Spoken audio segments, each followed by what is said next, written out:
সর্বশেষ যে ব্যক্তি জাহান্নাম থেকে মুক্তি লাভ করবে তাকে আল্লাহ পাক বলবেন, ফেরেশতাদেরকে বলবেন, ও আমার ফেরেশতারা, আমার এই বান্দাকে জান্নাত এবং জাহান্নামের মাঝখানে রেখে দাও।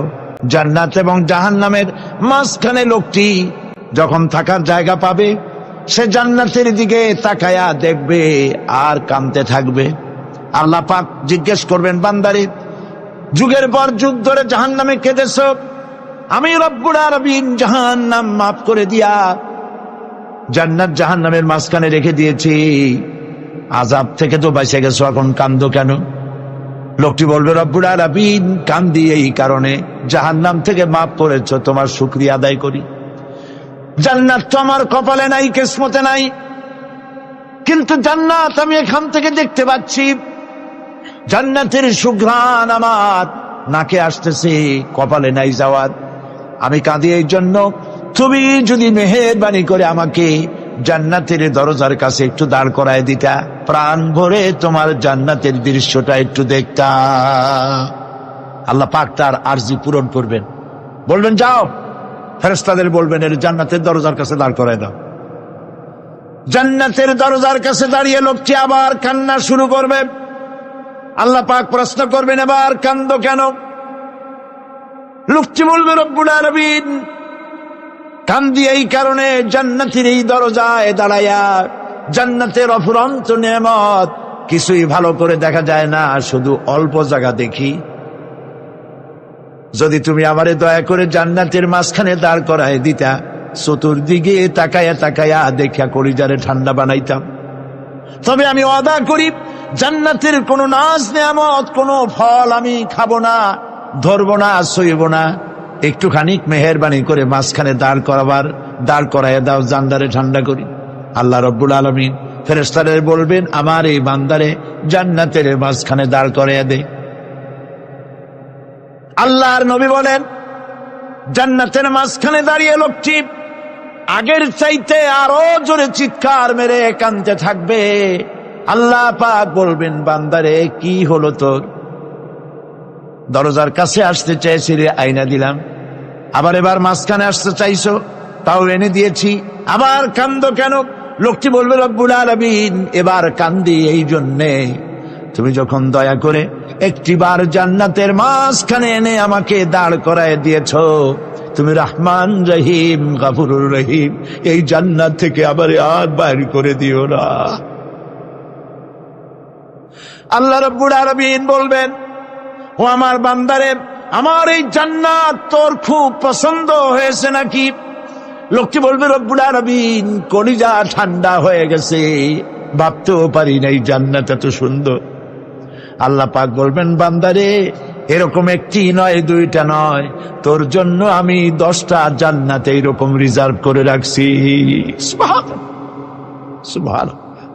ওয়াসি সেদিন শপথ নিয়েছিলেন, রব্বুল আলামিন, আমি জাহালাতের কারণে যেই বল্লম দিয়ে ইসলামের একজন শ্রেষ্ঠ সন্তানকে আমি শহীদ করে ফেলেছিলাম, আমি বুঝতে পারি নাই, ওই বল্লমটা আমি হেফাজতে রেখে দিয়েছি। তুমি আমার এই দোয়া মঞ্জুর করো, আমি যেন এই বল্লম দিয়ে এই পৃথিবীর নিকৃষ্ট ইসলামের কোন দুশ্মনকে যেন আমি শেষ করে দিতে পারি। আল্লাহ পাক দোয়া তার মঞ্জুর করে নিলেন। মুসাইলামা কাযযাবের বিরুদ্ধে হযরত আবু বকর সিদ্দিক রাদিয়াল্লাহু তাআলা আনহু যে বাহিনী পাঠালেন, হযরত ওয়াসি সেই বাহিনীর মধ্যে ছিলেন। আর তিনি সেই বল্লমটা দিয়া, যে বল্লম দিয়ে তিনি হযরত হামজাকে শহীদ করেছিলেন, সেই বল্লমটা দিয়েই ইসলামের নিকৃষ্ট শত্রু মুসাইলামা কাযযাবকে দুনিয়া থেকে তিনি বিদায় করে দিলেন। দাউদ আলাইহিস সালামকে আল্লাহ রাব্বুল আলামিন এমন মুজিজা দিলেন, তিনি যখন লোহা মুঠো করে ধরতেন হাতের ভিতরে, লোহা পানি হয়ে হাতের ফাঁকের মধ্য দিয়া তা পড়ে যেত পানি হয়ে। এভাবে মুজিজা তাকে দেওয়া হলো। সুলাইমান আলাইহিস সালামের মুজিজা ছিল, তক্তার উপরে বসতেন, ইঞ্জিন লাগতো না, মেশিন লাগতো না, বিনা ইঞ্জিনে বিনা মেশিনে তক্তা হাওয়ার উপরে উড়ে সারা পৃথিবী ঘুরে আসতেন। ঈসা আলাইহিস সালামের মুজিজা ছিল, জন্মদের চোখের উপরে হাত বুলিয়ে দিতেন, সঙ্গে সঙ্গে চোখ তার ভালো হয়ে যেত। আবার কুষ্ঠ ব্যাধিগ্রস্ত লোকের গায়ে হাত বুলিয়ে দিলে তার শরীর ভালো হয়ে যেত। এটা ছিল তার মুজিজা। রাসূল পাক সাল্লাল্লাহু আলাইহি ওয়াসাল্লামের সময় মুজিজা, তার সময় প্রভাব ছিল সাহিত্যের, সাহিত্য আর কবিত্বের। এত বেশি প্রভাব বিস্তার হলো, তারা কবিতা লিখে লিখে রচনা করে করে কাবা শরীফে লাগাই দিত। পারলে এই কবিতার সাথে মোকাবেলা করো এই চ্যালেঞ্জের। আল্লাহ রাব্বুল আলামিন সেই সময় কোরআনে কারীমকে অবতীর্ণ করে দিলেন। কোরআনে কারীম দুনিয়ার সমস্ত সাহিত্য আর কবিত্বের সমস্ত মানকে ছাড়িয়ে চলে গেছে এমন এক পর্যায়ে, কিয়ামত পর্যন্ত কোরআনের সাহিত্যের ভাবধারা এর মানকে উতরে যেতে পারবে এমন সাহিত্যের জন্ম আজও হয় নাই, ভবিষ্যতেও হবে না। এটা হলো রাসূল পাক সাল্লাল্লাহু আলাইহি ওয়াসাল্লামের মুজিজা। সাহাবায়ে কেরামদের সঙ্গে রোমকদের লড়াই হতেছে, রোমক সৈন্যরা যুদ্ধে জিততে পারতেছে না কিছুতেই। এরপরে তারা গোয়েন্দা বিভাগের লোক পাঠায় দিল, এদের সঙ্গে জিততে পারি না কেন, একটু খুঁজে দেখে আসো রাত্রে এরা করেটা কি। গোয়েন্দা বিভাগের লোক সারা রাত ঘুরে ঘুরে তারপরে এসে রিপোর্ট করলো। এরপরে এসে তাদের প্রধানের কাছে রিপোর্ট করলো, আমরা যার কাছে গিয়েছিলাম দেখে এলাম হুম বিল্লাইলি রাহবানুন ওয়া বিন্নাহারি ফুরসানুন। আমরা দেখে এলাম যাদেরকে দিনের বেলায় প্রচন্ড শক্তিশালী বীর যোদ্ধা রূপে যাকে যুদ্ধ করতে দেখেছি ময়দানে, রাতের বেলায় দেখলাম গিয়া একেবারে নিতান্ত ফকিরের মতো কেউ তো সেজদায় পড়ে কাঁদতেছে, কেউ আবার তেলাওয়াত করতেছে, চোখ দিয়া পানি পড়তেছে, আবার কেউ নামাজ পড়তেছে, আবার কেউ হাত তুলে রেখেছে তাদের প্রভুর দরবারে, চোখের পানিতে তাদের চোখ বুক ভেসে যেতেছে। সারাটা রাত তেলাওয়াত আর সেজদা আর নামাজের মধ্যে তারা এভাবে কাটিয়ে দিয়েছে। সেনাপতি এই রিপোর্ট শোনার পরে বললেন, ও গোয়েন্দা বিভাগের লোকেরা, আমার রোমক সৈন্যরা শোনো, যে জাতির নৈতিক মান এত উচ্চে, ওই জাতির সঙ্গে যুদ্ধ করা মানে আমাদের আত্মহত্যা করার শামিল। এদের সাথে কিছুতেই আমাদের পক্ষে পারা সম্ভব না। হ্যাঁ, এদের সাথে পারা যাবে যদি এই সম্পর্ক নষ্ট করে দেওয়া যায়। আল্লাহর সাথে তাদের এই গভীর সম্পর্ক যেটা আছে, এই সম্পর্ক নষ্ট করে দিতে হবে, তাহলেই কেবলমাত্র সম্ভব হবে। এদের নৈতিক চরিত্র ধ্বংস করার জন্য প্রচেষ্টা চালাও, তাহলে হয়তো আমরা কামিয়াব হতে পারব। আমার বন্ধুগণ, সামান্য স্যান্ডেলের ফিতা গাছা যদি ছেড়ে যায়, মানুষের কাছে চাইও না, আল্লাহ রাব্বুল আলামিনের দরবারে হাত পাতো। রব্বুল আলামিন তোমার স্যান্ডেল কেনার পয়সা জুগিয়ে দেবেন। জোরে বলেন সুবহানাল্লাহ। যা দরকার তার কাছেই চাও, হাত তার কাছেই পাতো। ওই যে সম্রাট শাহজাহানের কথা আমি আপনাদেরকে শুনাই, ফকির একটা ঘুরতেছে সারাদিন। এক লোক বলছে যে আপনি হে ফকির, তুমি এরকম করে ঘুরছো সারা জীবন, বুড়া হয়ে গেছো খয়রাত করতে করতে, ছোটবেলা থেকে তোমার ভিক্ষা করতে দেখি, আর কতকাল ভিক্ষা করবে? করবোটা কি? বাচ্চার কাছে যাইতে পারবে, বাচ্চার কাছে গেলে এমন ভাবে দিবে, অনেক দিবে, নিয়ে কুলাইতে পারবা, তোমার আর জীবনে ভিক্ষা করা লাগবে। ফকির চলে গিয়েছে, কোথায় পাবো বাচ্চারে?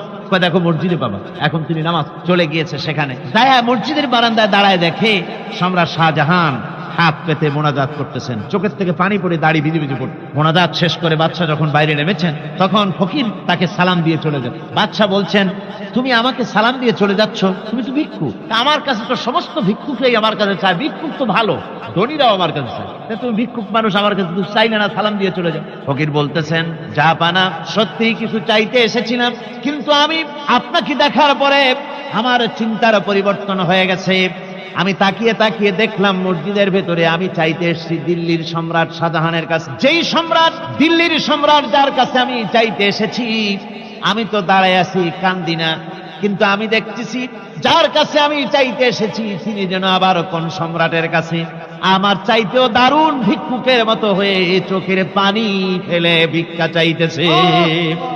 মনে মনে ভাবলাম, মানুষের কাছে ভিক্ষা চাইবো না কোনদিন আর। বাদশা কান্দে, যেই বাদশার কাছে, ওই সম্রাটের সম্রাট রাজা ধীরাজ আল্লাহর কাছে ছাড়া কারো কাছে জীবনে আর হাত পাতবো না।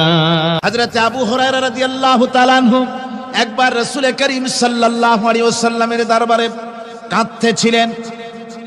হুজুর জিজ্ঞেস করলেন, আবু হুরায়রা তুমি কাঁদো কেন? হযরত আবু হুরায়রা বলেন, হুজুর আমার মা আমাকে মেরেছে, আমি সেই জন্য কাঁদতেছি। হুজুর বলেন, মা তোমাকে মারলো কেন? কোনো বেয়াদবি করেছো নাকি? তিনি বললেন, না কোনো বেয়াদবি করি নাই, তবে মারলো কেন? হযরত আবু হুরায়রা বলেন, হুজুর আমার মা হচ্ছেন মুশরিকা, আমার মা কাফের। আমি অনেক রাত হয়েছিল বাড়ি ফিরতে, আমার মা জিজ্ঞেস করলো এত রাত কোথায় ছিলি? আমি বললাম, মা তামাম পৃথিবী যে কদম মোবারক চুমতে পারলে নিজেকে ধন্য মনে করে, আমি সেই রাসূলের দরবারে ছিলাম, আসতে দেরি হয়ে গেছে। ইয়া রাসূলুল্লাহ, আপনার নাম শোনা মাত্র আমার মায়ের গায়ে আগুন জ্বলে গেল। সহ্য করতে না পেরে আমাকে মায়ের আরম্ভ করে দিল। বলল, আবু হুরায়রা, হয় আমার বাড়ি ছাড়বি, না হয় মুহাম্মদ সাল্লাল্লাহু আলাইহি ওয়াসাল্লামের ঘর ছাড়বি, কোনটা করবি কর। আমি বললাম, মা, তোমার গায়ে যত শক্তি আছে সমস্ত শক্তি দিয়ে তুমি আমাকে প্রহার করো, আমি তোমার বাড়িটা শুদ্ধা তাম দুনিয়া ছেড়ে দিতে পারি, কিন্তু রাসূল পাক সাল্লাল্লাহু আলাইহি ওয়াসাল্লামের কদম মোবারক ছাড়তে পারি না। ভাইরা আমার, হযরতে আবু হুরায়রা কাঁদতেছেন। আল্লাহর নবী বলেন, তুমি কাঁদো কেন? তোমার মা তোমাকে মেরেছেন, আমি এখানে কি করব? এখানে তো আমি কোনো দখল আন্দাজ করতে পারি না, আমি কি করতে পারি? এখানে ইন্টারফেয়ার তো আমি করতে পারি না, মা তোমারে মেরেছে। হযরতে আবু হুরায়রা বলেন, ইয়া রাসূলুল্লাহ, মায়ের বিরুদ্ধে কোনো নালিশ করার জন্য আপনার কাছে আমি আসি নাই। বলে, কেন এসেছো? হযরত আবু হুরায়রা বলেন, হুজুর, এসেছি এই জন্যে, আমি জানি আপনি যদি আল্লাহর দরবারে কোনো ব্যাপারে দোয়া করেন, আল্লাহ রাব্বুল আলামিন তা মঞ্জুর করে নেন। আপনি মেহেরবানি করে আমার মায়ের হেদায়েতের জন্য আল্লাহর কাছে দোয়া করুন। হুজুর সাল্লাল্লাহু আলাইহি ওয়াসাল্লাম দুহাত উঁচু করলেন, বললেন, আল্লাহুম্মা ইহদি উম্মা আবি হুরায়রা, আয় আল্লাহ, আবু হুরায়রার মাকে তুমি হেদায়েত নসিব করে দাও। এই দোয়া রাসূল করতেছেন। হুজুরকে দোয়ার মধ্যে ফেলে রেখে আবু হুরায়রা দৌড় আরম্ভ করেছে বাড়ির দিকে। পেছন থেকে কয়েকজন সাহাবী তারা দৌড়ে গেল। আবু হুরায়রা দৌড়ায় কেন? এত ভদ্র মানুষ, কোন সময় কারোর সাথে রাগারাগি করে না, দৌড়ায় কেন? নিশ্চয়ই কোনো বিপদ বুঝি হয়ে গিয়েছে, পিছন থেকে জামা টেনে ধরেছে, কি হয়েছে, দৌড়াও কেন? হযরতে আবু হুরায়রা বলেন, আমার জামা ছেড়ে দাও, আমাকে দৌড়াতে দাও, আমি দৌড়াইয়া বাড়ি পৌঁছে গিয়ে দেখতে চাই।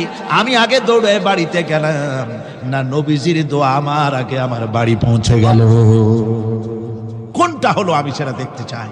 হযরতে আবু হুরায়রা দৌড়াতে দৌড়াতে ঘরের কাছে গিয়ে নক করেছে। ভিতর থেকে আওয়াজ এলো, কে? কিছুক্ষণ পর মা আমার বেরোলেন, মাথার চুল দিয়ে পানি পড়তেছে, বুড়া মানুষ।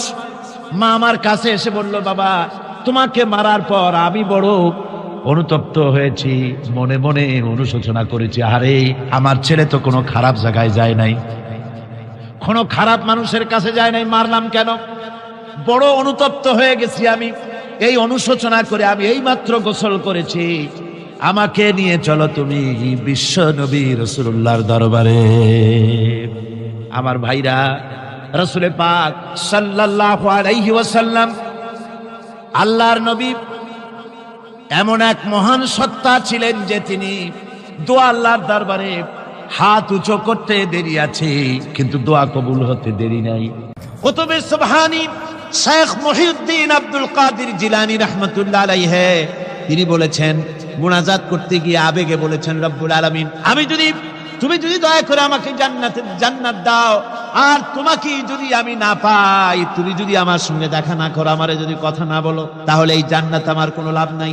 আর আমাকে যদি জাহান্নাম দিয়ে দাও, আর মাঝে মধ্যে তুমি যদি জিজ্ঞাসা করো, মহিউদ্দিন কেমন আছো, তাহলে এই জাহান্নাম আমার জন্য বেহেশত হয়ে যাবে।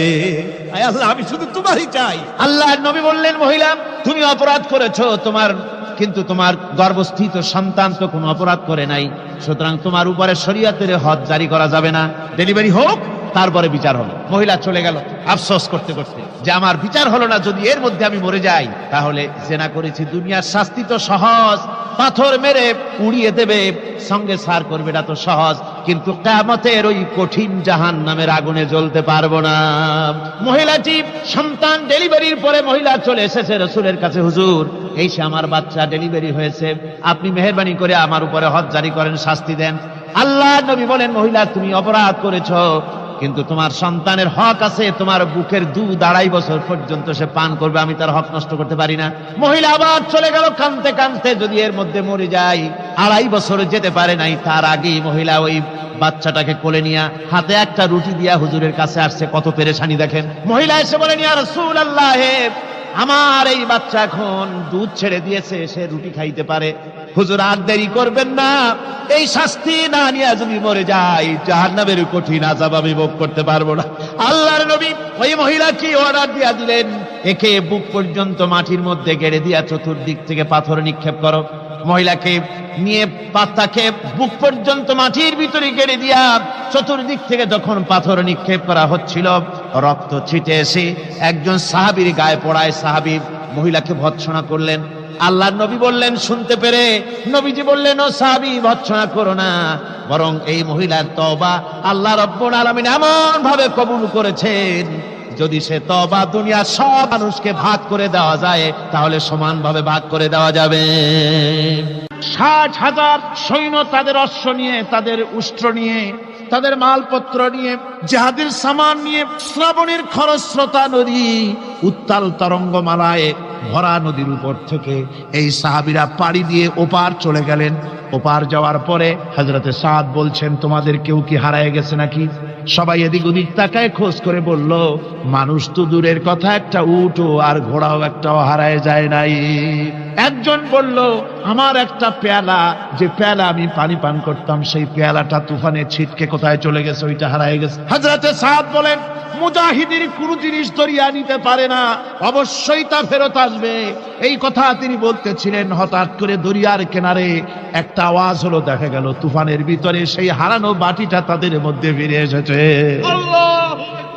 মুজাহিদদেরকে সাহায্য করেন স্বয়ং আল্লাহ রাব্বুল আলামিন। আফ্রিকার জঙ্গলের কাছে ভিন্ন ইতিহাস, জঙ্গলের কাছেই মুসলমানদেরকে থাকতে দেওয়া হয়েছে। মনে করা হয়েছিল জঙ্গলের সমস্ত হিংস্র প্রাণীরা এই মুসলমানদের শেষ করে দেবে, যুদ্ধ করা লাগবে না। হযরতে সাদ সে অবস্থা বুঝতে পারলেন, তিনি একটা মঞ্চ তৈরি করলেন।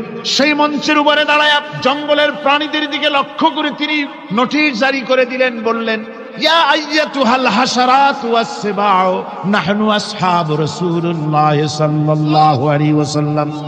হে জঙ্গলের হিংস্র প্রাণীরা, আমরা আল্লাহ রাসূলের সাহাবী, ফাইন্না নাজিলুনা ফামান ওয়াজাদনা বাদাহু কাতালনাহু।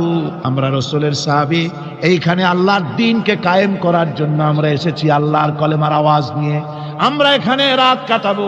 সুতরাং এই জঙ্গলের ভিতরে হিংস্র প্রাণী যত আছো, সব আমাদের এই জায়গা ছেড়ে অন্যত্র চলে যাও। আফ্রিকার জঙ্গলি মানুষেরা চিন্তা করলো, মানুষের কথা কি জঙ্গলি প্রাণীতে শোনে নাকি, পাগলে কয় কি? তারা তাকায় তাকায় দেখলো, হযরতে সাদের এই ঘোষণার পরে বাঘের কাতারে বাঘ, সিংহের কাতারে সিংহ, সাপের কাতারে সাপ, যার যার ডিম আর বাচ্চাগুলি মুখে কামড়াইয়া সাহাবীদের এলাকা ছেড়ে দিয়ে তারা অন্যত্র চলে গেল। আমার মুসলমান ভাইরা, এই ছিল মুসলমানদের ইতিহাস। দ্বীন প্রতিষ্ঠা করার কাজে মুসলমান এগোলে আল্লাহই মদত করেন। কে মদত করেন? হযরতে মূসা আলাইহিস সালাম ফেরাউনের কাছে গেলেন আর দাওয়াত দিলেন, ফেরাউন পড়ে নাও, লা ইলাহা ইল্লাল্লাহ। একটি কথা আপনাদের মনে রাখতে হবে, দুনিয়ার কোন ফেরাউন, কোন নমরুদ, কোন সাদ্দাত, কোন হামান কেউ বলে নাই যে আমি আল্লাহ, আমি রাজ্জাক, আমি খালেক, আমি পৃথিবীর সৃষ্টি করেছি। কথা কেউ বলেছে? কেউ বলে নাই। কি বলেছে তারা? ফেরাউন বলেছে, মা আলিমতু লাকুম মিন ইলাহিন গায়রি, আমি তো জানি না আমি ছাড়া আরো কোন ইলাহ আছে, এ কথা আমার জানা নাই, সুতরাং আমি হচ্ছি ইলাহ, আর তুমি বলছো লা ইলাহা। তার মানে হচ্ছে ওই সময় পয়গম্বরেরা, আল্লাহর নবীর সাহাবীরা, তারা জানতেন যে আমরা কিসের দাওয়াত দেই, আর যারা শুনতো তারাও বুঝতো কিসের দাওয়াত শুনতেছি। আজ আমার দেশে একই কালেমার দাওয়াত দেওয়া হয়, কিন্তু মানুষেরা বুঝতে পারে না কি শুনতেছি। ভাষা জানার ব্যাপারে, বোঝার ব্যাপারে হলো আসল বিষয়। এটা বুঝাতে গিয়ে আমি মাঝে মধ্যে একটা দৃষ্টান্ত দেই এভাবে। একজনের একটা রেশনের দোকান ছিল, সেই দোকানে তার একটা ময়না পাখি ছিল। আর ময়না পাখিকে কথা শেখানো যায়, সেটা তো আপনারা জানেন। জি, ময়নাকে শিখায়েছে যে লাইন করুন, এক এক করে আসুন। ময়না এই কথা শিখেছে। সকালবেলায় যখন রেশনের দোকানে ভিড় পড়ে গেছে, তখন ওই পাখি খাঁচার মধ্যে বসে বলছে, লাইন করুন, এক এক করে আসুন। একদিন খাঁচার দরজা খোলা পেয়ে পাখি উড়ে গিয়ে গাছের ডালে বসেছে। আশেপাশে যত পাখি ছিল তারা চিন্তা করলো, এই রকমের পাখি তো কখনো দেখি নেই। ময়না তো দেখতে কাকের মতো না, শালিকের মতো না, দেখতে একটা ভিন্ন রকম। ওরা এসে চতুর্দিক থেকে এই নবান্ত, এই যে নতুন এসেছে, ওরে ঠোকরানো শুরু করেছে চতুর্দিক থেকে। ঠোকরানি খেয়ে ময়না বলতেছে, লাইন করুন, এক এক করে আসুন। এখন ময়না তো বোঝে না যে কি বলতেছি, আর যে পাখিরা ঠোকরাচ্ছে তারাও তো বোঝে না যে কি শুনতেছি। ময়না যদি বুঝতো যে আমি কি বলি, সবাই মিলে ঠোকরায়, তাই জান বাঁচে না। লাইন করে ঠোকরাইনি তো কলজে যাবে, সব ঠোঁটে ঠোঁটে চলে, বুঝে নাই। আমাদের অবস্থা তাই হয়েছে। যখন হযরতে মুসা আলাইহিস সালাম দিলেন। ফেরাউন বলল, আমি তো জানি না যে আমি ছাড়া আরো কোন ইলা আছে, আইনদাতা তো আমি, তুমি নতুন কোথা থেকে আইনদাতা নিয়ে আসছো? ফেরাউন বলছে, দেখো আমারে বাদ দিয়া যদি অন্য কাউকে ইলা বলে তুমি মানো আর সেই শিক্ষা যদি যে জাতিকে দাও, তাহলে আমি তোমাকে ধরে লাআজআলান্নাকা মিনাল মাসজুনিন, আমি তোমাকে কারারুদ্ধ করব, আমি তোমাকে জেলখানায় ঢুকিয়ে দেব। রাষ্ট্র শক্তি প্রথম বাধা দিল কারা? বলেন সবাই। সেই বাধা কি ওখানে শেষ হয়েছে না এখনো আছে? আছে কিনা জোরে বলেন। আমি তোমাকে জেলখানায় ঢুকাবো। হযরতে মুসা আলাইহিস সালাম বলেন, ফেরাউনের জেলের ভয় আমি করি না, আমাকে জেলের ভয় দেখায়া লাভ নাই, আমি আল্লাহ পাকের পয়গম্বর হযরতে মুসা আলাইহিস সালাম। ফেরাউনের দলবল আছে, লোক লস্কর আছে, তার অস্ত্রের অভাব নাই। আল্লাহ রাব্বুল আলামিন মুসা আলাইহিস সালামের কাছে একটা অস্ত্র দিয়া দিলেন। দিছিলেন কিনা? আল্লাহ পাক হযরত মুসা কি বলেছেন? ওয়া মা তিলকা বিয়ামিনিকা ইয়া মুসা, মুসা রে তোমার হাতে ওটা কি? মুসা আলাইহিস সালাম বললেন, এটা লাঠি। আল্লাহ পাক বললেন, ফেলে দাও লাঠি। লাঠি ফালায় দিলেন। কি হয়ে গেল? হিয়া হাইয়াতুন তাসআ, লাঠি হয়ে গেল। এখন লাঠি পড়ে সাপ হয়ে গেল। সাপ দেখে নবী, ওলি হোক, সাহাবী হোক আর আলেম হোক, সাপ দেখলে ভয় করে না মানুষের? মুসা আলাইহিস সালাম ভয় পেয়েছে। আল্লাহ রাব্বুল আলামিন হযরত মুসাকে শোনায় দিলেন, খুযহা ওয়া লা তাখাফ সানুঈদুহা সিরাতাহাল উলা, খুব ধরো, লা তাখাফ, ভয় পেও না। আল্লাহ বলছেন ধরো, ভয় পেও না। ধরার সঙ্গে সঙ্গে স্বাভাবিক অবস্থায় ফিরে আসবে, আবার লাঠি হয়ে যাবে। এখন আল্লাহ বলছেন ধরো। মুসা আলাইহিস সালাম কি ভয় পাওয়া উচিত হবে? উচিত হবে। মুসা আলাইহিস সালাম কি ভয় পাইছিলেন? কারণ হচ্ছে এই দুশমনের শক্তিটা খুব বড়ই দেখা যায়, মনে হয় যেন অনেক বড়, কি জানি কি। আল্লাহ পাক বলছেন, ইন্না কাইদাশ শায়তানে কানা দাঈফা, শয়তানের চক্রান্ত যতই তুমি মনে করো অনেক ষড়যন্ত্রের জাল বিস্তার হয়ে আছে, আল্লাহ কয় কিছুই না, দাঈফা, অত্যন্ত দুর্বল। আল্লাহ পাক বললেন ধরো। মুসা আলাইহিস সালাম সাপ ধরলেন, সঙ্গে সঙ্গে লাঠি হয়ে গেল। ফেরাউন বরদাস্ত করলো না, রাষ্ট্রশক্তির পক্ষ থেকে আক্রমণ শুরু হলো। অপরাধ কি? মুসা আলাইহিস সালামের অপরাধ কি? কি অপরাধ? মাশাআল্লাহ, বুঝতে পেরেছেন। অপরাধ হচ্ছে তিনি বলেছেন লা ইলাহা, জোরে বলেন লা ইলাহা ইল্লাল্লাহ। এই কালেমাকে আজ আমরা ভিক্ষার বুলি বানাইছি। এটা হলো সার্বভৌমত্বের বুলি, এটা হচ্ছে আল্লাহ পাকের সার্বভৌমত্বের কথা। আজ আমরা মানুষের কাছে আমরা শুনি, মানুষেরা ভিক্ষা চায়, লা ইলাহা ইল্লাল্লাহ, এক মুঠ চাউল দেন, লা ইলাহা ইল্লাল্লাহ 10 খান পাই দেন। এই হচ্ছে কালেমার জিকির। আবার কেউ কেউ জিকির করতেছে লা ইলাহা আস্তে, ইল্লাল্লাহ জোরে, এমন জোরে কলব সাফ করে, কলব তাতে থাকলেও পারে গেলেও পারে। এই কালেমার জাত, এর আঘাত পয়গম্বররা মেরেছেন। হযরতে মুসা আলাইহিস সালাম যখন বলেছেন লা ইলাহা ইল্লাল্লাহ, এই ধাক্কা ফেরাউন বরদাস্ত করতে পারে নাই। দরিয়ায় নীলের ভিতরে আল্লাহ পাক ডুবাই শেষ করে দিয়েছেন, দেন নাই? হযরতে মুসা আলাইহিস সালাম তার উম্মতেরা দরিয়ার পাশে বসে দ্বীনি কথাবার্তা বলতেছেন। এমন সময় ফেরাউন, তার শত্রু হচ্ছে মুসা আলাইহিস সালাম। শত্রু কেন? মুসা কি ফেরাউনের পাকা ধানে মই দিয়েছে নাকি? বলেন আপনারা। তার হালের গরু পিটায় মারছে নাকি? অপরাধ হলো তিনি আল্লাহর জমিনে আল্লাহর আইন প্রতিষ্ঠার কথা বলেছেন। এই শুধুমাত্র এই অপরাধে ফেরাউন তার দলবল নিয়ে 3 দিক থেকে আক্রমণ করেছে। মুসা আলাইহিস সালামের উম্মতেরা ভয় পেয়ে গেছেন। তারা বলছেন ইন্না লামুদরাকুন, আমরা পাকড়াও হয়ে গেছি। 3 দিকে সারাশি আক্রমণ, 3 দিকে শত্রু, একদিকে দরিয়া, পালাবার রাস্তা আছে? হযরত মুসা আলাইহিস সালাম ভয় পেয়ে গেলেন, সারেন্ডার করলেন না। হযরত মুসা আলাইহিস সালাম বললেন, কাল্লা, কখনো নয়, ভয় পাওয়ার কোনো কারণ নাই।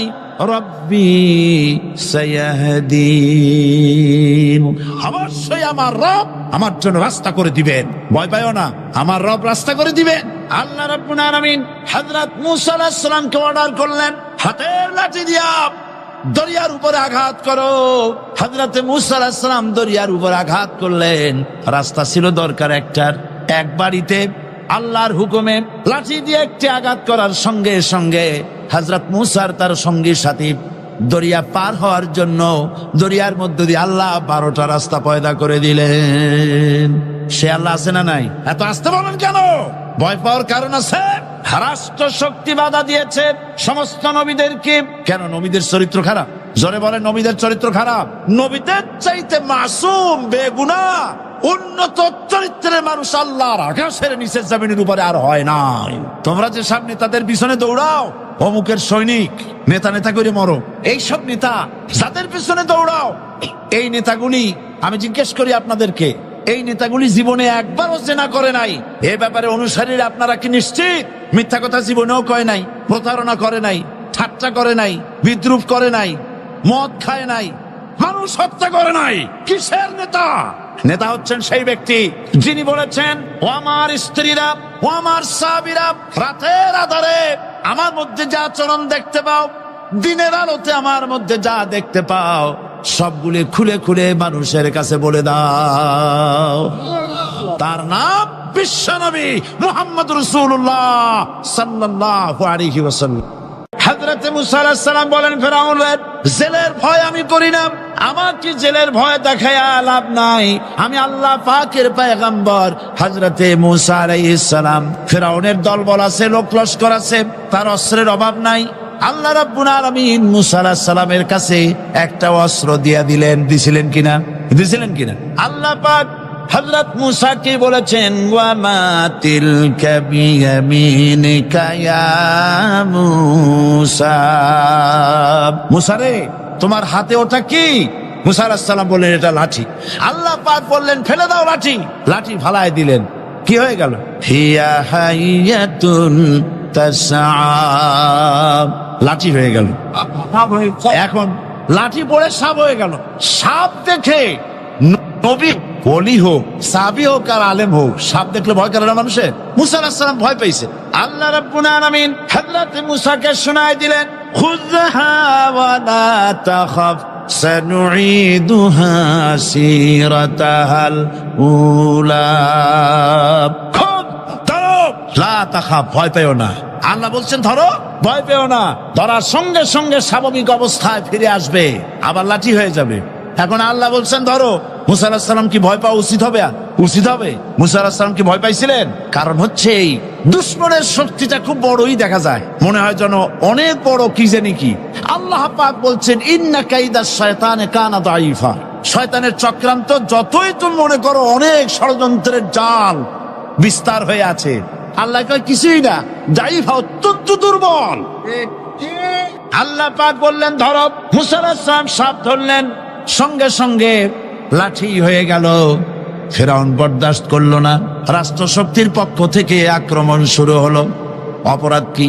মুসা আলাইহিস সালামের অপরাধ কি? কি অপরাধ? মাশাআল্লাহ, বুঝতে পেরেছেন। অপরাধ হচ্ছে তিনি বলেছেন লা ইলাহা, জোরে বলেন লা ইলাহা ইল্লাল্লাহ। আল্লাহ পাককে ভয় করে পৃথিবীর সমস্ত পাপ থেকে যারা নিজেকে রক্ষা করবে, আল্লাহ তাদের জন্য এই জান্নাত রেখে দিয়েছেন। সুবহানাল্লাহ। সেই জান্নাতের রিসিপশন আপনারা আন্দাজ করতে পারবেন না। রিসিপশন কারে কয়? কি এর প্রধানমন্ত্রী আর প্রেসিডেন্ট, 4-5টা পুলিশ আর আর্মি এসে একটা ফট করে সেলুট মারলো, বাস শেষ হয়ে গেল, এরকম না। জান্নাতীদেরকে রিসিপশন দেওয়া হবে। জান্নাতীরা যখন আল্লাহর হুকুমে জান্নাতের দিকে যেতে লাগবে, আর যখন জান্নাতের কাছে চলে যাবে, আল্লাহ রাব্বুল আলামিন শোনায় দিচ্ছেন, হাত্তা ইযা জাউহা ফুতিহাত আবওয়াবুহা ওয়া ক্বালা লাহুম খাজানাতুহা সালামুন আলাইকুম তিবতুম ফাদখুলুহা খালিদিন। সুবহানাল্লাহ। জান্নাতীরা যখন জান্নাতে প্রবেশ করার দরজার মুখোমুখি হবে, তার রক্ষীগণ তখন বলবে, সালামুন আলাইকুম, আল্লাহর শান্তি তোমাদের উপরে বর্ষিত হোক। সুবহানাল্লাহ। দুনিয়ার টাটকা টাটকা সুখগুলি 2 পা দিয়ে ঠেলে দিয়েছ, টাটকা সুখগুলি গ্রহণ করো নাই, হারাম খাও নাই, আল্লাহর দ্বীন কায়েমের জন্য রক্ত দিয়েছো, জীবন দিয়েছো, কষ্ট করেছো, আল্লাহকে ভয় করেছো। আমাদের সালাম গ্রহণ করো, জান্নাতের মধ্যে ঢুকে যাও চিরকালের জন্য। সুবহানাল্লাহ। আর বাইরে হওয়া লাগবে না, চিরকাল এই জান্নাতের মধ্যে তোমরা বসবাস করতে পারবে, আল্লাহ রাব্বুল আলামিনের ফেরেশতারা বলে দিবে। জান্নাতের মধ্যে আল্লাহ পাক হুরদের সঙ্গে জান্নাতীদের বিয়ের ব্যবস্থা করে দিবেন। কোরআনে কারিমে আল্লাহ পাক বলেন, মুত্তাকিইনা আলা সুরুজিম মাসফুফাতিন ওয়া যাওয়াজনাহুম বিহুরিন ঈন। সামনাসামনি ভাবে সাজানো সারি সারি আসন সমূহের উপর তারা ঠেস লাগায় বসে থাকবে, আর আল্লাহ রাব্বুল আলামিন হুরদের সাথে জান্নাতীদের বিয়ের ব্যবস্থা করে দিবেন। যেসব হুরের সঙ্গে বিয়ে হবে তাদের আল্লাহ পাক বিবরণ দিচ্ছেন কি রকম হবে তারা। লাম ইয়াতমিসহুন্না ইনসুন ওয়ালা জান। এর পূর্বে জিন এবং ইনসান এদেরকে কেউ স্পর্শ করে নাই। কি রকম তারা? কাআন্নাহুন্নাল ইয়াকুতু ওয়াল মারজান। যেমন ঝিনুকের ভিতরে মণিমুক্তা থাকে, এইভাবে আল্লাহ পাক তাদেরকে পবিত্র করে রেখে দিয়েছেন। আমার প্রিয় ভাইরা, আল্লাহ রাব্বুল আলামিন কোরআনে কারীমের ভিতরে বলেছেন, ফাবিআইয়ি আলা'i রাব্বিকুমা তুকাযযিবান। জান্নাত দান করে আল্লাহ পাক এবার জান্নাতীদেরকে সম্বোধন করে বলবেন, ইয়া ইবাদি লা খাউফুন আলাইকুমুল ইয়াওমা ওয়ালা আনতুম তাহজানুন। হে আমার বান্দারা, লা খাউফুন আলাইকুমুল ইয়াওম, আজ আর কোনো ভয় নাই। সুবহানাল্লাহ, সুবহানাল্লাহ। আজ আর কোনো ভয় নাই, কোনো চিন্তাও নাই, আরামে এই জান্নাতের মধ্যে বসবাস করো। এরপরে আল্লাহ পাক জিজ্ঞেস করবেন, ও আমার জান্নাতীরা, আমি যেসব ওয়াদা করছিলাম আমার ওয়াদা মোতাবেক সমস্ত নিয়ামত পেয়েছো? তারা বলবে, হ্যাঁ পেয়েছি, সব নিয়ামত আপনার ওয়াদা মোতাবেক সব পেয়েছি। আল্লাহ রাব্বুল আলামিন বলবেন, সব পাও নাই, ওয়ালাদাইনা মাজিদ, আমার কাছে আরো বেশি আছে। সুবহানাল্লাহ, আমার কাছে আরো বেশি আছে। জান্নাতীরা বুঝবে না সে আরো বেশিটা কি, এর থেকে আর বেশি কি। প্রিয় ভাই সব, নবী করিম সাল্লাল্লাহু আলাইহি ওয়াসাল্লাম বলেছেন, জান্নাতের সুখ আর শান্তি কোন চোখ নাই যা দেখেছে, যা কোন অন্তঃকরণ নাই যা কল্পনা করতে পেরেছে। এই জান্নাত মুত্তাকিদের জন্য আল্লাহ রাখছেন। সুবহানাল্লাহ। জান্নাতীরা ভাবতেও পারবে না সেই নিয়ামতগুলি কি। প্রিয় ভাই সব, সেই মুহূর্তে আল্লাহর নবী মুহাম্মদ রাসূলুল্লাহ সাল্লাল্লাহু আলাইহি ওয়াসাল্লাম বলবেন, রব্বুল আলামিন, আমার উম্মতেরা জান্নাতীরা বুঝতে পারে নাই আপনার কাছে কি নিয়ামত আরো বেশি আছে। আমার এই উম্মতেরা জান্নাতীরা আপনার ওয়াদা মোতাবেক সব পেয়েছে, কিন্তু একটি জিনিস এখনো তাদের কিসমতে হয় নাই। সে জিনিসটা হলো, যারা তার রবকে না দেখে শুধু কোরআন আর হাদিসের কথা শুনে আরবের ঘুম হারাম করে তাহাজ্জুদের নামাজ আদায় করেছিল, চোখের পানি ফেলেছিল, যারা জান্নাত দেখে নাই, জাহান্নাম দেখে নাই, আপনাকে ভয় করে যারা জীবন পরিচালনা করেছিল, যারা আপনাকে দেখে নাই, না দেখে শুধু কোরআন হাদিস বিশ্বাস করে যারা অকাতরে নিজেদের জীবন বিলায় দিয়েছিল, এই জান্নাতীরা এখন পর্যন্ত তার রবকে দেখতে পারে নাই। আল্লাহ রাব্বুল আলামিন তার সামনে থেকে ৭০,০০০ পর্দা সরে যাবে। আল্লাহ পাক বান্দাদের আরজি পুরা করার জন্য জান্নাতীদের সামনে তিনি জালোয়া ফরোজ হবে। কোরআন শরীফের ভিতরে আল্লাহ পাক বলে, জান্নাতীরা তারা আল্লাহর দিকে, জান্নাতীরা তার রবের দিকে তাকিয়ে থাকবে, আর রব তার বান্দাদের দিকে তাকাইয়া থাকবে। প্রাণ ভরে জান্নাতীরা রবকে দেখবে। সুবহানাল্লাহ। আল্লাহ পাককে দেখবে। প্রাণ খুলে আজ দোয়া করি রব্বুল আলামিন, জান্নাতের যেই পরিবেশে যেই জায়গায় তুমি দয়া করে তোমার গোলামদেরকে তুমি নিজেই দর্শন দিবে, দেখা দিবে। মনিব গো, ও আমাদের রব, আজ এই বিশাল জনসমুদ্র নিয়ে তোমার দরবারে আবেগ ভরা কণ্ঠে বলি, যেই অনুষ্ঠানটি তুমি এমন মুবারক অনুষ্ঠান করবে যেখানে তুমি জান্নাতীদেরকে দেখা দিবে, ওই জান্নাতের কোনো একটি, ওই অনুষ্ঠানের কোনো একটি কোনায় কানায় আমাদেরকেও দাঁড় করাইয়া দেখান তো।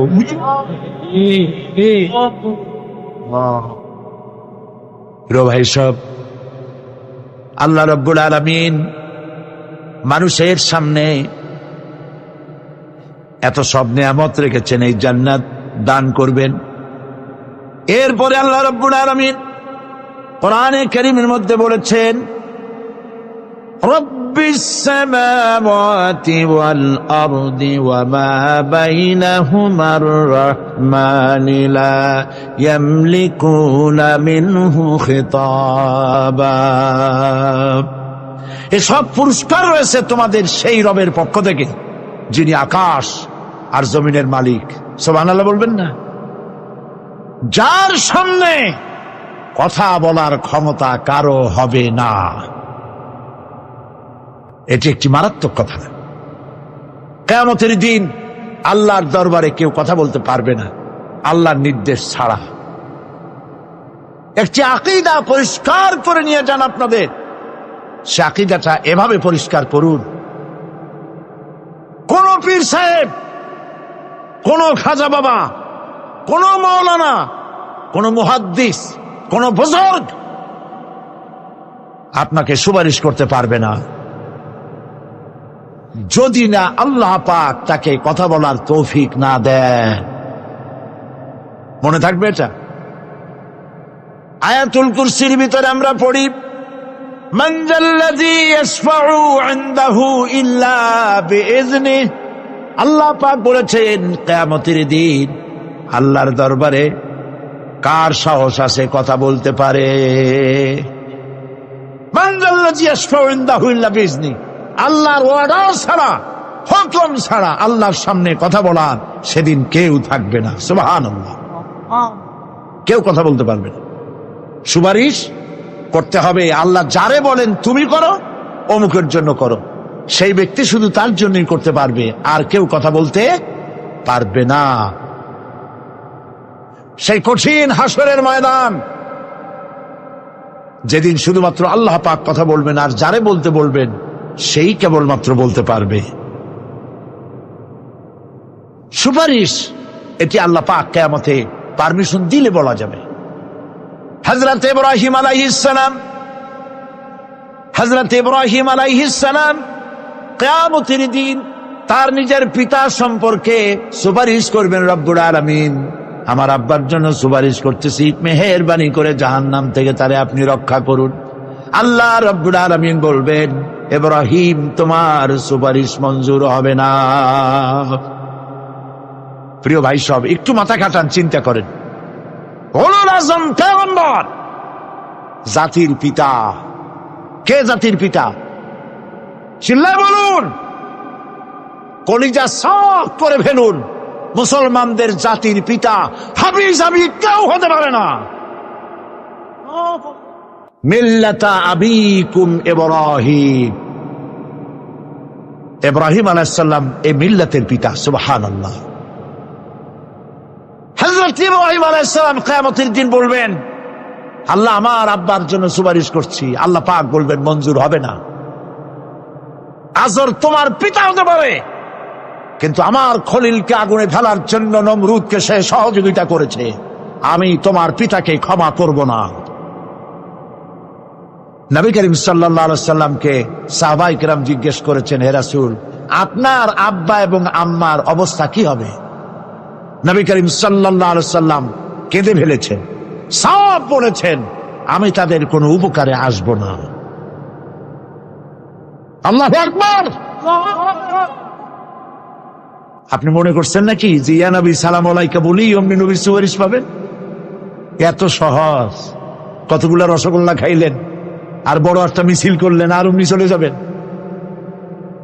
পৃথিবীর সব মানুষ, সাহাবায়ে কেরাম বাদ দেন, পৃথিবীর সমস্ত মানুষ একত্রিত হয়ে আবু তালেব রাসূলুল্লাহকে যে ভালোবেসেছেন, ওর 1000 ভাগের 1 ভাগও সারা দুনিয়ার মানুষ রাসূলুল্লাহকেই ভালোবাসতে পারবে? পারবে?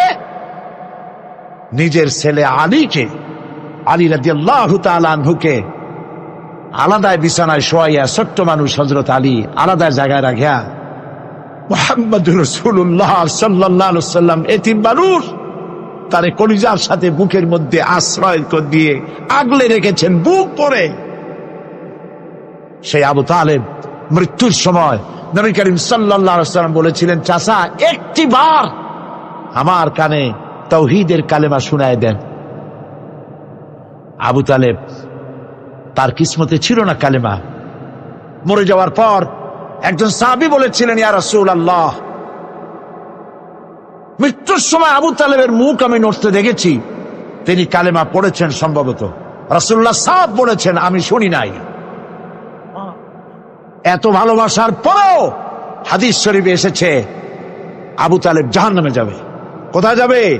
জাহান্নামে। সবচাইতে কম আযাব হবে কার? আবু তালেবের। কম আযাবটা কি? হাদিস শরীফে এসেছে কম আযাব হলো জাহান্নামের আগুন দিয়ে 1 জোড়া জুতা তৈরি করে আবু তালেবের পায়ে পরিয়ে দেওয়া হবে। সেই জাহান্নামের আগুনের তৈরি করা জুতার তাপে আবু তালেবের মাথার ঘিলুগুলো টকবক করে বউ পড়তে লাগবে। এত ভালোবেসে যদি কিয়ামতে উপায় না হয়, আপনি ইয়া নবী সালাম আলাইকা, ইয়া রাসূল সালাম আলাইকা, আর কতগুলা জিলাপি খাইলেন, বড় একটা মিছিল করলেন। প্রিয় ভাই সব, এইসব বিদআত ছাড়ুন, এগুলি সুস্পষ্ট বিদআত। রাসূলুল্লাহকে ভালোবাসবেন, সাহাবীরা যেভাবে ভালোবেসেছেন ওইভাবে ভালোবাসবেন। আল্লাহ রাব্বুল আলামিন বলেন, যালিকাল ইয়াউমুল হক ফামান শাআ আত্তাখাযা ইলা রাব্বিহি মাআবা। এই দিনটি অবশ্যই আসবে, সেদিনটি নিশ্চিতভাবে আসবে। আর এখন যার ইচ্ছা সে তার রবের দিকে অগ্রসর হোক। ইন্না আনজারনাকুম আযাবান করিবান ইয়াওমা ইয়ানজুরুল মার'উ মা কদ্দামাত ইয়াদাহু ওয়া ইয়াকুলুল কাফিরু ইয়া লাইতানি কুনতু তুরাবা। ইন্না আনজারনাকুম আযাবান করিবা, খুব নিকটবর্তী একটি আযাব সম্পর্কে আমি তোমাদেরকে সতর্ক করে দিলাম। কে বলতেছেন? আল্লাহ পাক। লক্ষ্য করুন আল্লাহ কি বলছেন। খুব নিকটবর্তী একটি কঠিন শাস্তি, আযাব, অর্থাৎ কিয়ামত, এ সম্পর্কে আমি তোমাদেরকে সতর্ক করে দিলাম। ইয়াউমা ইয়ানজুরুল মার'উ মা কদ্দামাত ইয়াদা, সেদিন প্রত্যেকটি লোক যা সে পাঠিয়ে দিয়েছিল এখানে, অর্থাৎ যা করেছিল সেগুলি সে দেখতে পাবে। আর তখন ওয়ায়াকুলুল কাফিরু ইয়া লাইতানি কুনতু তুরাবা। সেই কিয়ামতের ময়দানে অবস্থা দেখে কাফেররা বলবে, আহারে, মানুষ না হইয়া যদি মাটি হইয়া যেতাম, যদি মাটি হতাম, যদি মানুষ না হয়ে না জন্মতাম, আজ এই হাসরের ময়দানে এইখানে এই বিচারের মুখোমুখি হতাম না, মাটি হইলে বরং অনেক ভালো হতো। এই পৃথিবীতে আমরা এসেছি, চলে যাব।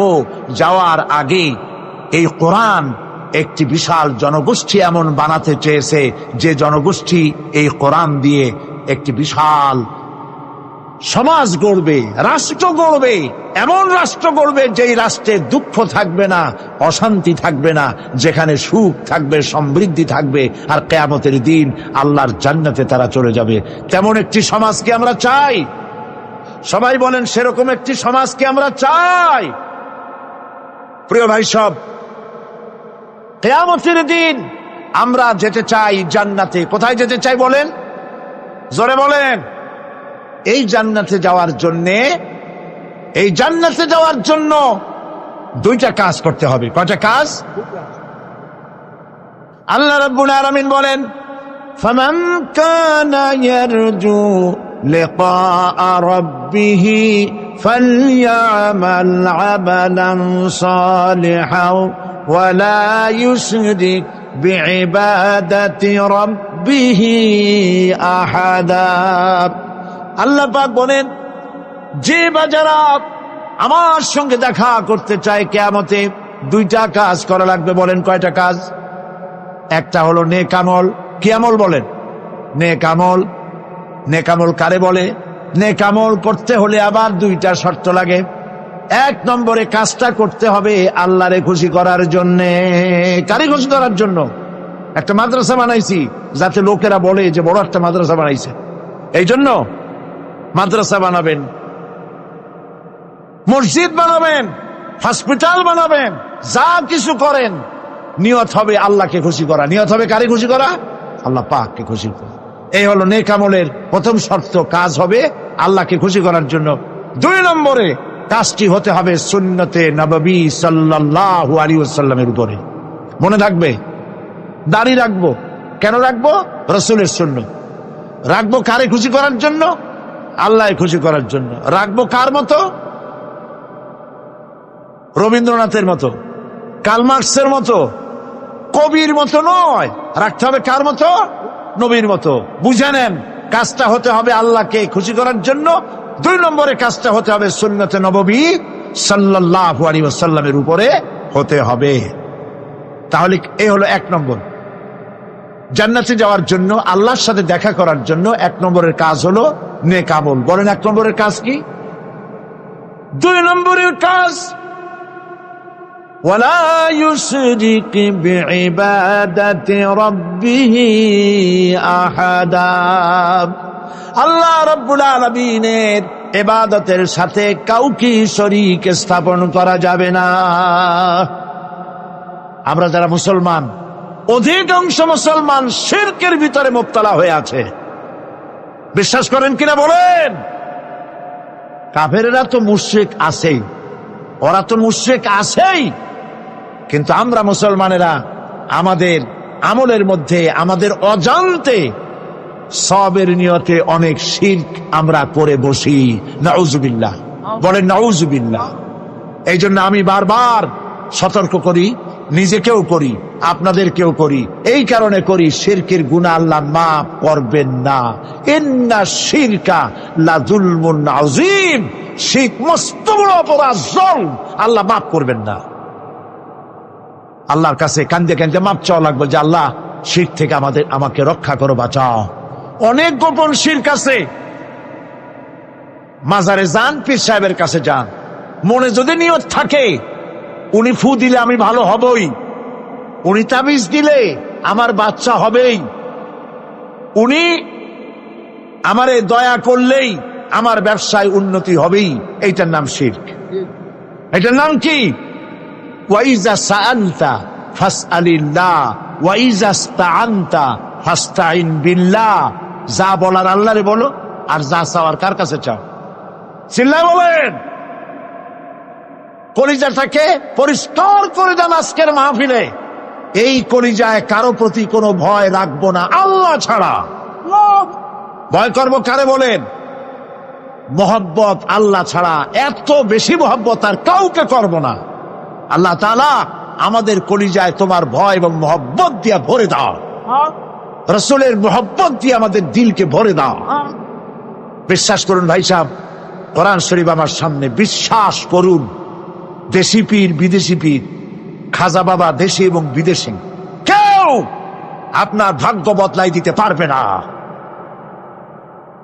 এই পিছনে দৌড়ায় দৌড়ায় কোনো লাভ নাই। এতক্ষণ মসজিদের ভেতরে বসে আল্লাহর কাছে কাঁদেন। ওয়াকালা রাব্বুকুম উদউনি আস্তাজিব লাকুম। তোমার রব বলেছে আমারে ডাকো, আমি ডাকের সাড়া দিয়ে দেব। সুবহানাল্লাহ। আর আল্লাহ বলেছেন আমার ইবাদতের সাথে কাউকে শরীক করবে না। খবরদার।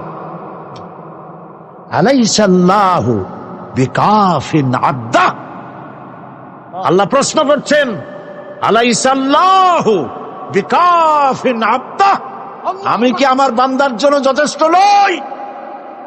চিল্লায় বলুন অবশ্যই যথেষ্ট, আবার বলেন অবশ্যই যথেষ্ট। কলিজা সাফ করে ফেলেন। সম্রাট শাহজাহান, দিল্লির সম্রাট, হাবিজাবি সম্রাট না, দিল্লির সম্রাট। এখন কোথায়? কবরের মধ্যে। কবি বলতেছেন, শাহনে জাহাं को जिन्हें फक्र से देते थे बाज, शाहने जहां को जिन्हें फक्र से देते थे बाज, वाज कब्र में है सूरह अलहम्दु की मोहताज। সারা ভারতবর্ষ যারা ট্যাক্স দিয়ে নিজেকে সৌভাগ্যবান বলে মনে করত, সে আজ কবরের মধ্যে ভিক্ষুকের মতো সূরা আলহামদুর মতো একটি সূরার মুহতাজ হয়ে ভিক্ষুকের মতো শুয়ে আছে। সম্রাট শাহজাহান মসজিদে বসে আছে, এক ফকির ঘুরতেছে। লোকেরা কয়, ছোটবেলা থেকেই তোমার খয়রাত করতে দেখলাম, ভিক্ষা কি জীবনেও যাবে না তোমার? লোকটি বলছে, আমি ভিক্ষা করবো ছাড়া আমার উপায়টা কি? এই লোকটি, আমি ভিক্ষা করা ছাড়া করবো কি? লোকেরা তো আমার 60 টাকা, 50 টাকা, 100 টাকা দেয় না, 4 আনা 5 আনা 1 টাকা এই আমার দেয়, এই দিয়ে আমি বড় লোক হবে কেমন? লোকটি বলছে, আচ্ছা দেখো, তুমি তো জায়গা মতো যাইতে পারো নাই, বাদশার কাছে যাও, এমন দেওয়া দেবে জীবনে আর খয়রাত করা লাগবে না। তো বাদশার কাছে কি খয়রাতি যাইতে পারে কোনোদিন? হ্যাঁ, এখন পারবা। কেমনে? সম্রাট শাহজাহান এখন একা একা মসজিদে আছেন। তখনকার এসব বাদশারা অনেকে নামাজি ছিলেন, দিনদার ছিলেন। ফকির দরজার কাছে দাঁড়াইয়া দেখতে পাচ্ছে কেউ নাই, দেহরক্ষীরা দূরে দূরে দাঁড়ানো। বাদশাহ মসজিদের ভেতরে বসে হাত তুলে ঝুলতেছে আর কাঁদতেছে, চোখের পানি দিয়া দাঁড়িয়ে ভিজে ভিজে পড়ছে। এই দৃশ্য অনেকক্ষণ দেখলো ফকির। কিছুক্ষণ পর সম্রাট শাহজাহান মসজিদ থেকে বেরিয়ে আসছে। ফকির বলছে, আসসালামু আলাইকুম হুজুর। তিনি বললেন, ওয়ালাইকুম আসসালাম, চলে গেল। বাদশা বলল, আমার কাছে তো কেউ আইসা কিছু না চাইয়া তো যায় না, এর দেখলাম খয়রাতির মতো কিছু চাইলো না, বেটা ভয় করলো নাকি? আমি এদিকে আসো। আসছে। ভয় পাইছো? কয় না, ভয় পাইনি। তো কিছু যে চাইলে না?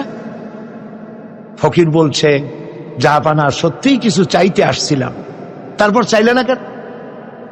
ফকির বলছে, জাহাপানা, সারা জীবন ভিক্ষা করেছি, আর আজ দিল্লির সম্রাটের কাছে বেশি পাওয়ার লোভে এসেছি না, কিন্তু আপনার দশা দেখা আমার জ্ঞানের চোখ খুলে গেছে। আমি লক্ষ্য করে দেখলাম, আমি সম্রাটের কাছে চাইতে এসেছি, হাত তুলি নাই, বিনয় প্রকাশ করি নাই, চোখের পানি ফেলি নাই, কিন্তু লক্ষ্য করে দেখলাম দিল্লির সম্রাট আমার চাইতেও বড় ভিক্ষুকের মতো। আবার কোন সম্রাটের কাছে হাত তুলে কাঁদবে? আমার জ্ঞানের চোখ খুলে গিয়েছে, আমি বুঝতে পেরেছি সম্রাট কান্দে যেই সম্রাটের কাছে, তারে ছাড়া আর কারো কাছে জীবনে চাইব না। এই কথাই সূরা ফাতিহায় প্রত্যেক দিন পড়ি, বুঝি না কি পড়ি। ইয়াকা না'বুদু ওয়া ইয়াকা নাস্তাঈন, আয় আল্লাহ, একমাত্র তোমার গোলামি করি আর তোমার কাছে সাহায্য চাই, তুমি ছাড়া কারো কাছে সাহায্য চাই না। কলিজা সাফ করুন। কোন মরা পীর, কোন জিন্দা পীর আপনার মনের আশা পুরা করতে পারবে না, পারবে না, পারবে না।